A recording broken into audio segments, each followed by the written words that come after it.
think we look good, don't you? Oh, wonderful. But am I still allowed to eat? Is this allowed in this? Yeah, you can. Yeah. You can start. I'm gonna do my fruit salad a little bit later. Hi, Poppy. How are you? Good, thank you. Nice to meet you.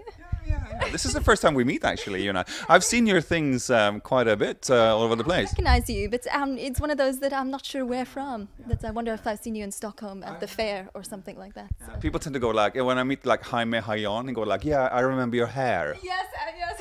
I'm not surprised. Yeah.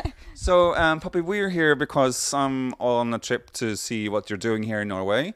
You're going to do a huge thing in Milan, so that's the reason why we're actually meeting. But you're not Norwegian, are you? No, I'm actually English, but and I'm not really very English because I lived most of my life in California. So, and then somehow have found my way in Norway, but with a huge delight. It's been amazing here. I've lived here 5 years now, and yeah, that's it. You're not very Norwegian, that talkative sense. I mean, you talk a lot. And all Scandinavians go like, yes, I've lived here 5 years. That's my Norwegian. So, do you speak any Norwegian? Jeg kan snakke litt, og jeg kunne norsk, men det er veldig dårlig, men jeg prøver. That's good, yeah. But the audience doesn't speak Norwegian, so we'll have to do it in English. I'm sorry, yeah. We're going to subtitle it anyway. So Poppy, you're a designer. You lived here for 5 years. Do you identify as a proper designer? Big question. Yes, define, please expand on that question. Because what do you mean by a proper designer? Oh, yeah. Well, when you introduced the things that you're going to be showing in Milan, you said that you have a sculptural perspective of things. Yes. Do you identify yourself more as an artist and sculptor than a designer, or are you like a furniture maker, that kind of designer? Yeah, that's a bit of a question that I've struggled with myself. A bit of I think my background, I did study sculpture, and ever since I was little I was always making things, but I was making things with my granddad, and he was always building a greenhouse, a shed or stuff. So my background is all mixed of functional things and abstract creative things. So then I think I just didn't know that, in a way, I know this sounds funny, that furniture existed as a job, or and so then it only took me till later when I studied a master's, and I was interested in developing lasting permanent objects, that then I just fell in love with furniture. And I think because also I want to be closer to art, I want to touch it and use it, and I think there's something that's so then in a way I want to bring a little bit of both together, so that it's not the just staid furniture that's okay, this is furniture, this is just function, this isn't to also be beautiful out of use, or touching it, or When you talk about design, it feels like you think a lot about sort of what it is. Is that a big part of your job?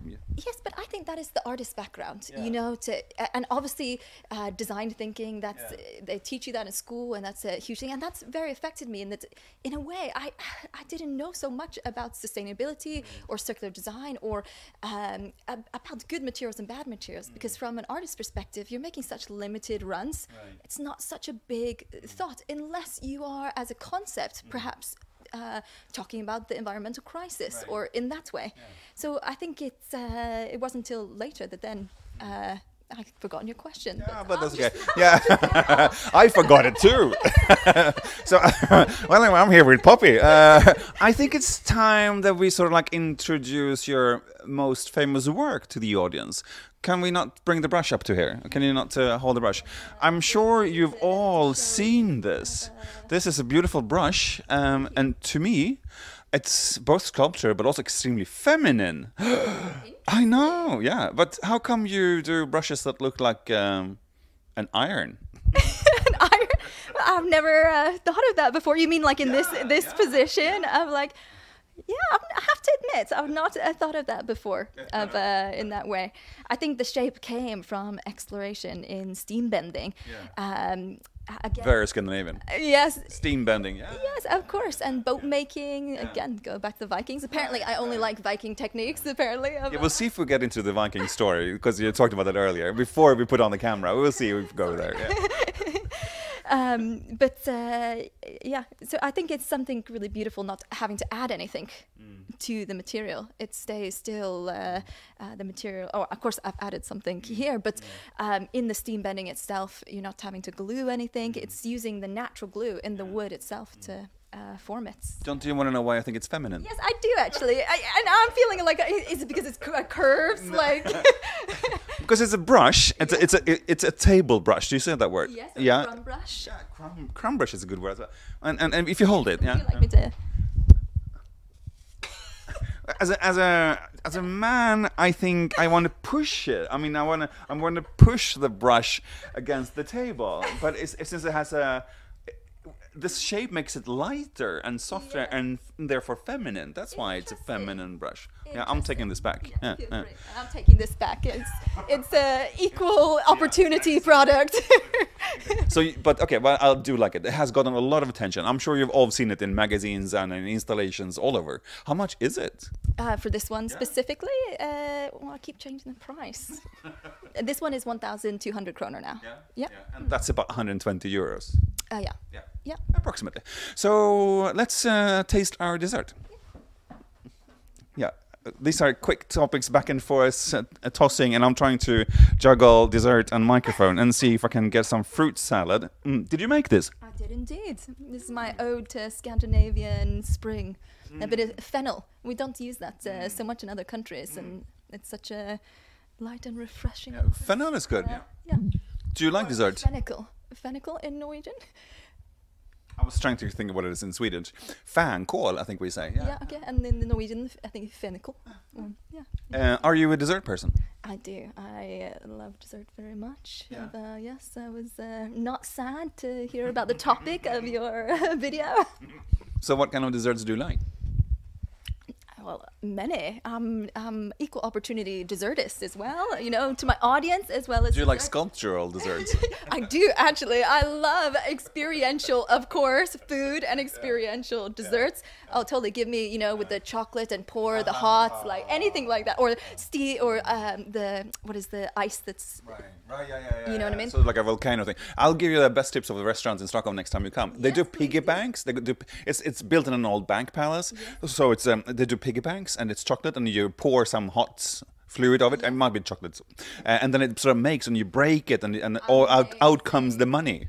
Amazing. That would be my kind of dessert. But, you know, I could go simpler too. Could be chocolate lava cake. But then actually still kind of like experience. Fondant is also kind of surprising when it's like cracked the... I think it's something also about that like hot liquid or sticky toffee pudding. And that also has like that sticky, hot, warm deliciousness going on. So how Scandinavian are you now?